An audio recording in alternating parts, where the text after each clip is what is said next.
এটা মায়াপুরের second day. Mayapur কালকে আমরা মোটামুটি ঘুরে দেখিয়েছি, তোমরা দেখেছো। আজকে আমরা যাচ্ছি নবদ্বীপের উদ্দেশ্যে। তো আমরা এখন বেরালাম সবাই রেডি হয়ে, এবার যাবো ঘাটে। চলো তোমরা দেখতে থাকো।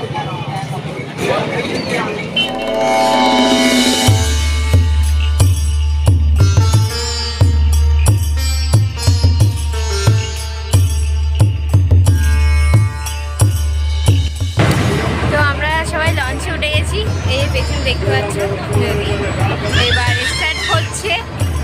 আর এই যে আমাদের টিম, এই যে সবাই, এই যে চলো যাওয়া যায়।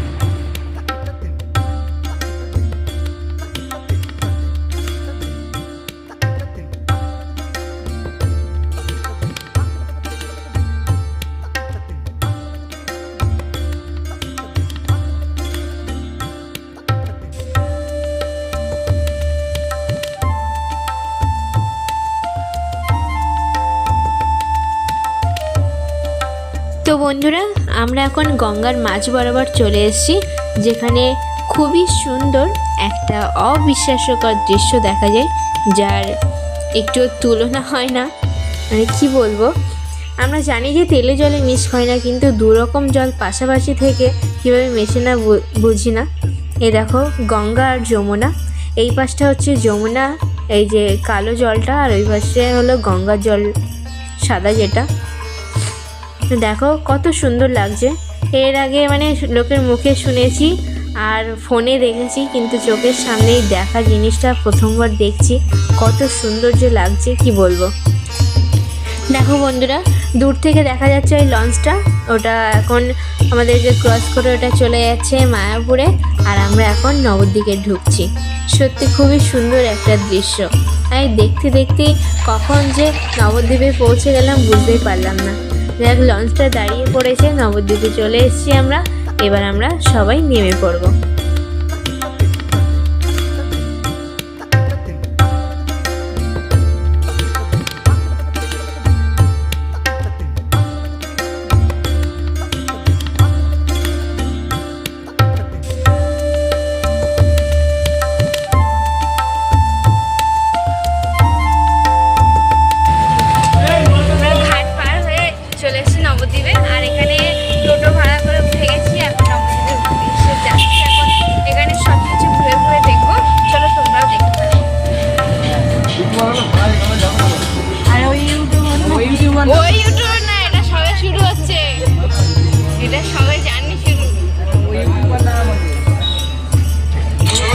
তো আমরা চলে এসেছি আমাদের প্রথম গন্তব্যস্থান শ্রীকৃষ্ণ চৈতন্য মিশন।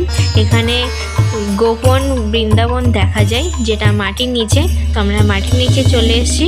এখানে ভগবানের বিভিন্ন অবতারের বিভিন্ন লীলা এখানে তুলে ধরা হয়েছে। তো দেখো, তোমরা দেখতে থাকো।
এবার আমরা চলে এসেছি শ্রী চৈতন্য মহাপ্রভুর জন্মস্থান, মানে জগন্নাথ মিশ্রের বাড়িতে। কিন্তু এটা মহাপ্রভুর আসল জন্মস্থান নয়, কিন্তু কারণ তার জন্ম হয়েছিল একটি নিম গাছতলার নিচে, মানে একটি নিমতলায়। জগন্নাথ মিশ্রের বাড়িতে ভ্রমণ করে আমরা বেরিয়ে পড়লাম টোটোতে করে, আবার পরের গন্তব্যস্থানে পৌঁছানোর জন্য। এবারে আমরা চলে এসেছি আমাদের পরবর্তী দর্শনীয় স্থানে। এটা হচ্ছে নরহরি ধাম, গৌর নরহরি মিলনস্থল। এখানে আছে 60 ফিটের বড় গৌরাঙ্গ মহাপ্রভুর মূর্তি। আরও ভিতরে আছে মহাপ্রভুর বিভিন্ন লীলা এবং শ্রীকৃষ্ণের বাল্যলীলার বিভিন্ন অংশ এখানে দেখানো হয়েছে। তো চলো ভিতরে যেয়ে দেখা যাক।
চলে এসেছি আমাদের পরবর্তী দর্শনীয় স্থানে। এখানে কিন্তু ভগবানের বিভিন্ন যুগে বিভিন্ন অবতারের বিভিন্ন লীলা এখানে মূর্তির মাধ্যমে এখানে বর্ণনা করা আছে। ওপরে লেখা আছে সব কিছু, যাতে কারো বুঝতে অসুবিধা না হয়। আরও আছে ইচ্ছে পূরণ গোপাল।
চলে এলাম পরবর্তী স্থানে।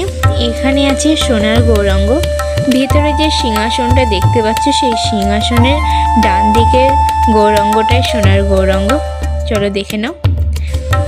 এবারে এলাম পোড়ামাতলায়। এটা কিন্তু খুবই জাগ্রত মন্দির, আর আমরা এখানে পুজোও দিয়ে নিয়েছি। দেখো বন্ধুগণ, এই দেখো আবার ব্যাগ প্যাকিং চলছে। বাড়িতে দেখিয়েছিলাম ব্যাগ প্যাকিং আসার জন্য হচ্ছিল, এটা যাওয়ার জন্য প্যাকিং চলছে। জিনিসপত্র কেনাকাটি করেছি। যাই হোক, এই ঘরে আমরা 2 দিন স্টে করেছি। মায়াপুর নবদ্বীপ সব ঘুরলাম। এবার কাল সকালে আমাদেরকে 9টার মধ্যে ঘরটা ছেড়ে দিতে হবে, তাই আমরা এই রাতেই ব্যাগ প্যাকিং করে নিচ্ছি। সকালে উঠে এখানে ভোরের এখানে আরতি দেখবো, তারপর স্নান করে বেরিয়ে পড়তে হবে আমাদের, তাই এখনই সব রেডি করে নিচ্ছি। এই দেখো সব প্যাকিং চলছে। এটা না, এটা হচ্ছে না। তো চলে এবার বিদায় নেওয়ার পালা। এবার পরবর্তী দিনে সকালবেলা আমরা ব্যাগটা গুছিয়ে নিয়ে বেরিয়ে পড়েছি এখন টোটোতে করে। এবার আমরা বাড়িতে চলে যাচ্ছি। সত্যি মনটা একটু যেতে চাইছে না, এত সুন্দর শান্তির একটা জায়গা, মনে হচ্ছে যেন বারবার ফিরে আসি। চলো টাটা, ভালো।